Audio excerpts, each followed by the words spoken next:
today we're looking at the Afro-Brazilian tarot. This one I got at Amazon. Okay, so if we look around, so it comes with 78 tarot cards with instruction. It was made by Santana y Giuseppe Palumbo. And I can't remember the price, but yeah, it's around the 20 to 25. It has like different images in both sides of the box. So this one I have a few that I still kept the boxes around because I'm not sure if I'm going to keep them in the long term, not because I don't like them.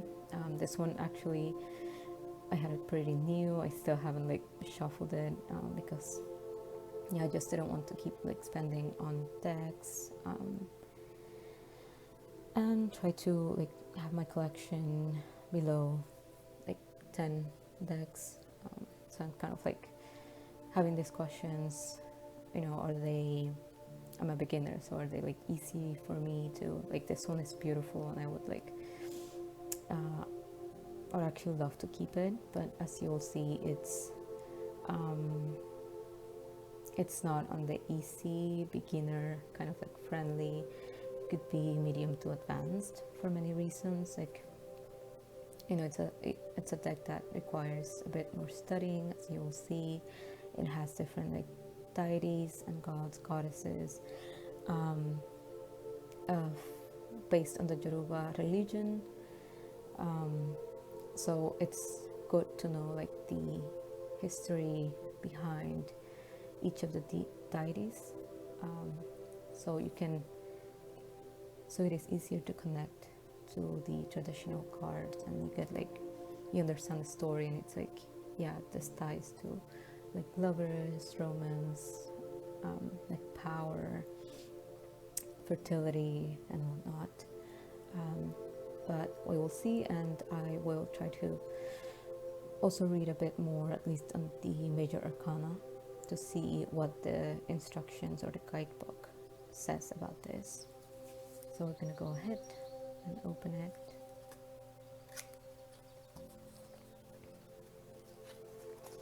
We'll compare the sizes first. Let's see. So it comes with extra cards. Just like it says, the Afro-Brazilian tarot. I don't know why I keep trying to say Afro. And the guidebook.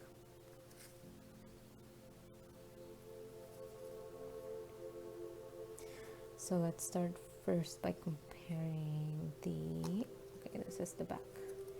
See, there's another card, extra card. Scarabeo, yeah, I think that's like a publisher.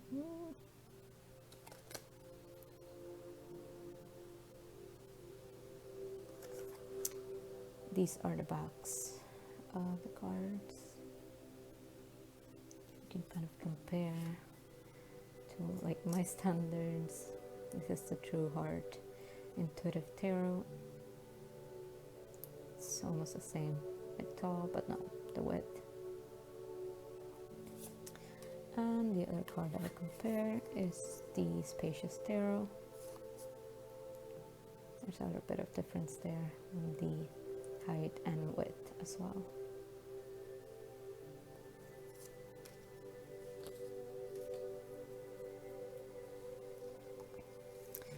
Okay, so let's go back to let's see that. It's like the cardstock.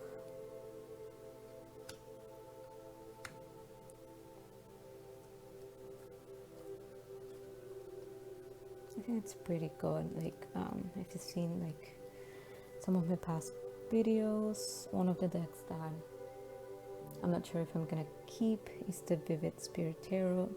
one of the things, because I find that like it's really too thin for me, and then it kind of like influences on if either I'm, if I reach for it or not. But this one, I think it's, it's better than the Vivid Spirit, and it's kind of like between that matte and satin. Okay, let's go back to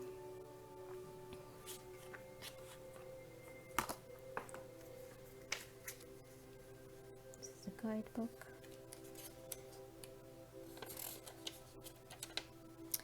It has a bit of a history here, so like I don't yet know a lot, but I know that it originated in Nigeria, but the Yoruba religion came to the Americas and the Caribbean, so there's a lot of like influence in Cuba, even in Puerto Rico.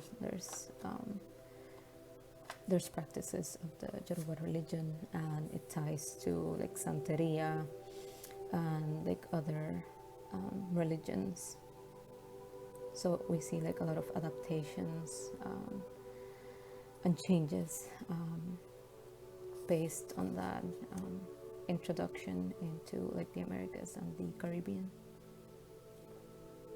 You could read all this, or you can pause it and read it. Let's see if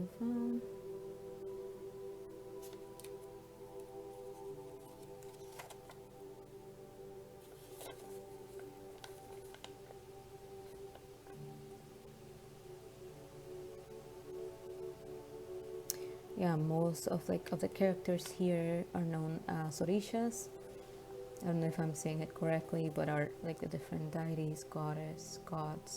Sometimes like they don't really have genders.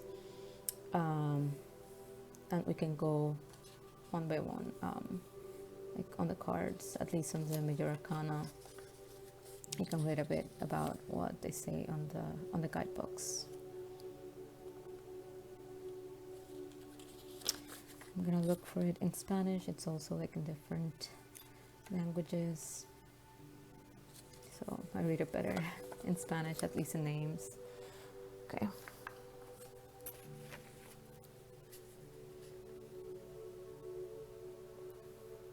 I'm gonna take this extra card so we can start.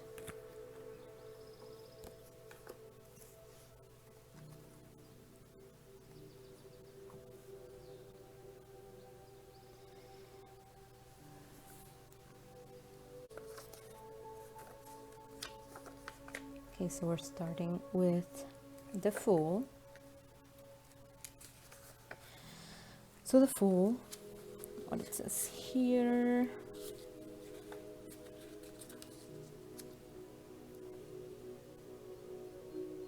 it's represented by Exu. It says entity that represents the messenger and all manifestations of nature, inconstancy, instability, insanity.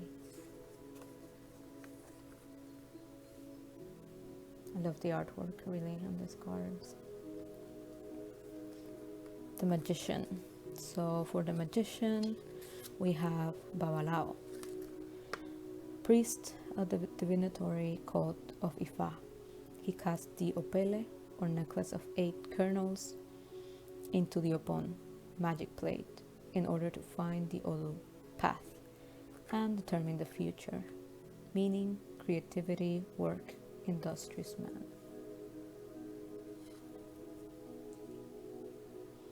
The High Priestess is represented by Nana Buruku. This is an Orisha of rain. She keeps the atmosphere clean and protects women during childbirth. Mysterious woman, intuition, unclear situation.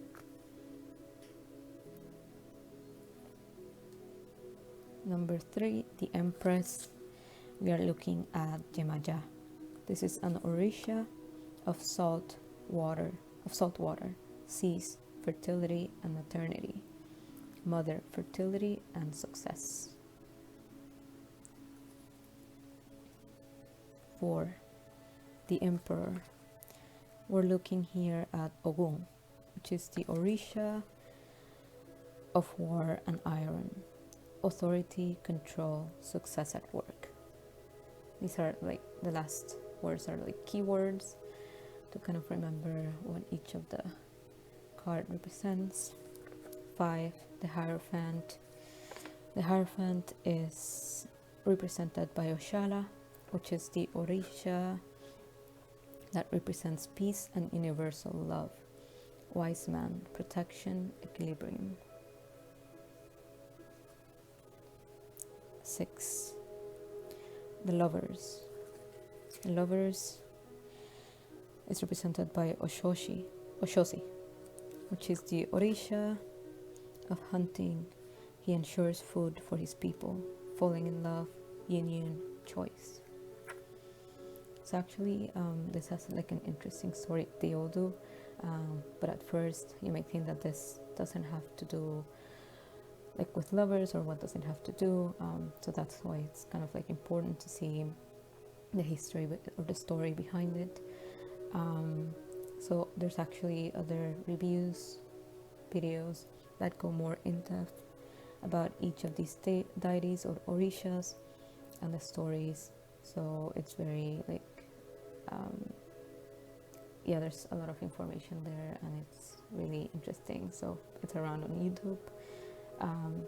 Anyway, something that I didn't like mention is that you can see that it like if you really don't know by memory each like of the numbers and what card it represents traditionally, since it doesn't really have like the words here, it can be a bit confusing. So that's why, I mean, you know, I'm a beginner, so it's difficult for me.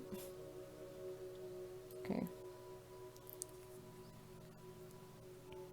so we are going for 7, the Chariot. The Chariot is represented by Ibeji. This is an Orisha Orisha, the child, represents twins, therefore the dualities, shadow and reflection, body and soul. Keywords are travel, dynamism, success. 8, Justice. The Justice we see here is Oba. This is the Orisha that represents faith, belief, honor. In Brazil, justice is generally identified with Orisha Chango. For this tarot, however, the great Orisha will be represented with Arcanum 20 because justice better symbolizes solutions for resolving legal cases. Law, wives, and balance are the keywords for this card.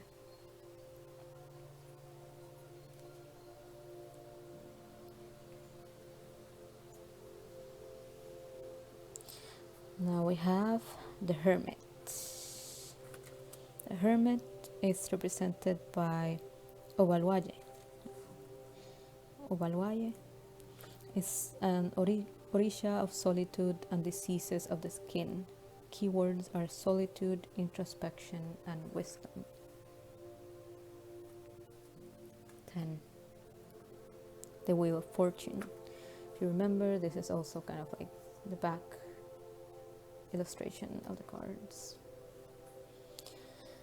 So the Wheel of Fortune represents illumination, the power of seeing things that others do not perceive. Fortuitous, destiny, and success are the keywords. I can see it in Spanish. So that's introspección, sabiduría. Perdón, no. Casualidad.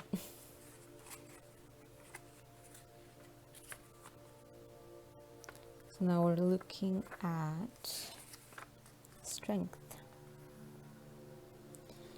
Strength is represented by Jansa. This is the Orisha of the winds of storms.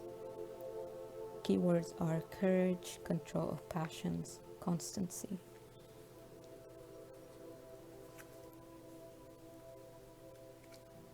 12, the Hanged Man. So the hanged man is represented by Osain. This is the Orisha of forest, and in particular the leaves of plants. Keywords are uncertainty, temporary situation, sacrifices. Next we have death. Death is represented by Egun. Represents the spirit of the dead, transformation, sudden change, end.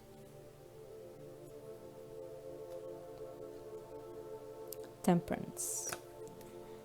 Temperance we see here is Oshumare. This is the Orisha of the rainbow, represents the continuation of life after death, patience, reflection, duration. Now we have the devil. So the devil is Diablo, figure from Christianity assimilated into the Yoruban religion, passion, rage, deceit.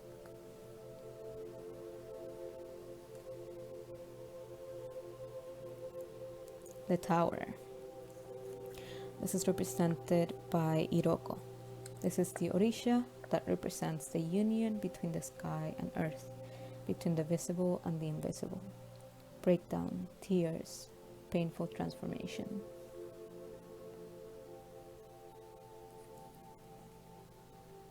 The stars. So this is Oshun.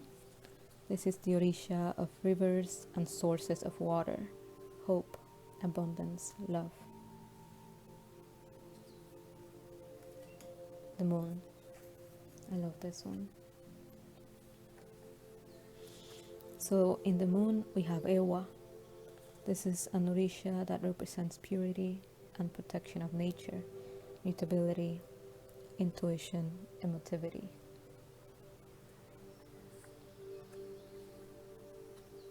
Next we have the sun. In the sun we see Olorun. This is the Orisha that represents vitality and universal energy, success, love, serenity.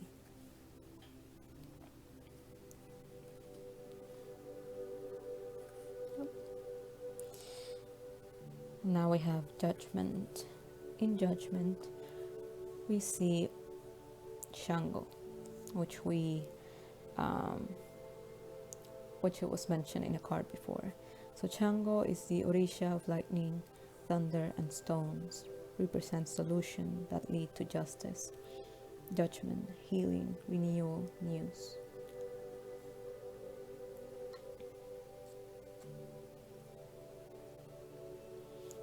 Lastly, of the major arcana, we have the world. So the world is represented by Oromila. This is the Orisha that represents the four elements: air, water, earth, fire. Keywords are success, love, completeness.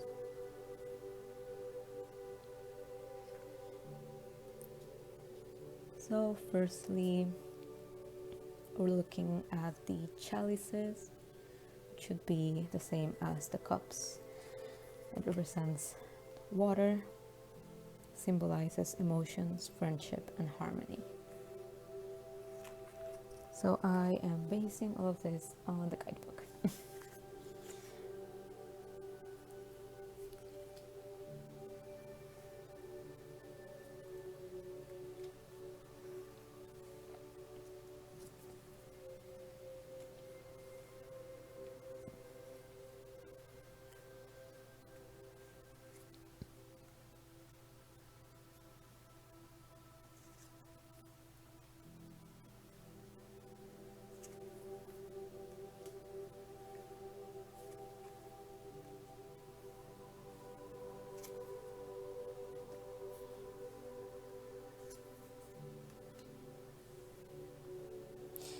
So this is the knave, knight, queen, king.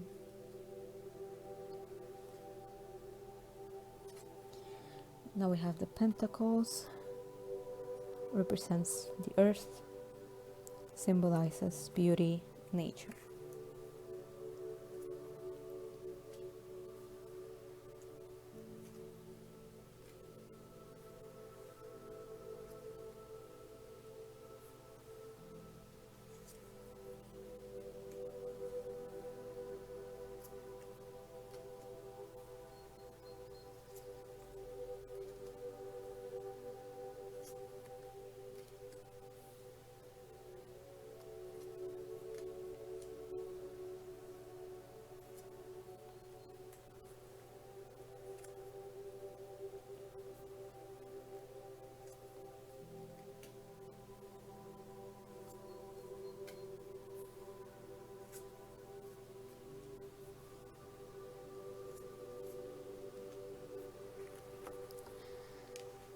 Next, we have the wands. Element fire symbolizes life, action, body.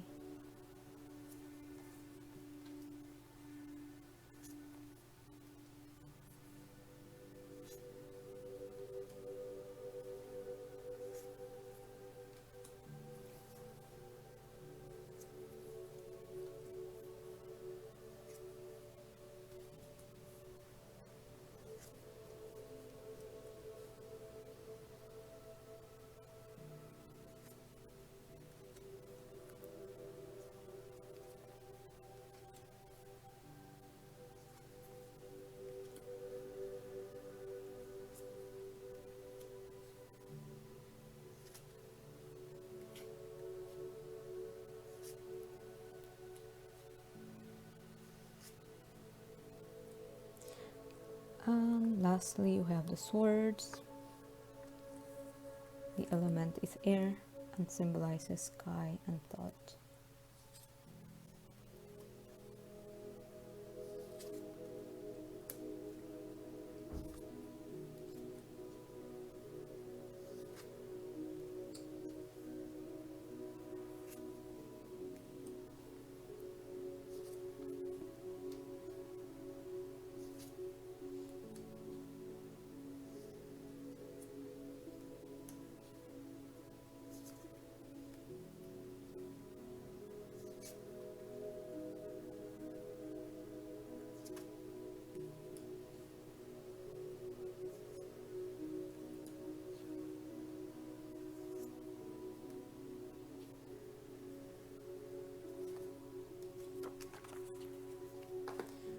So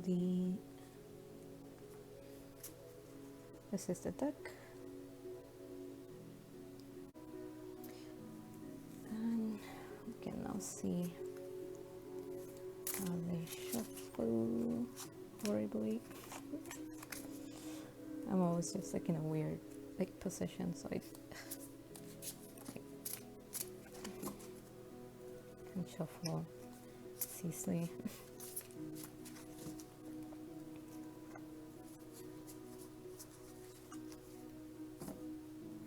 Beautiful, beautiful deck.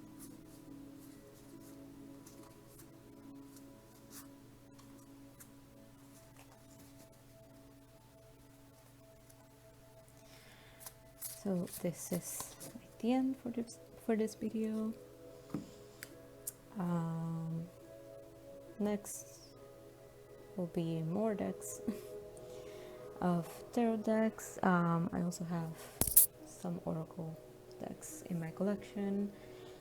One is, I have it around here, which I think it might be my favorite, is the Reclaim Oracle. So this will probably be one of the next videos coming along. Hope everybody's doing great, and take care.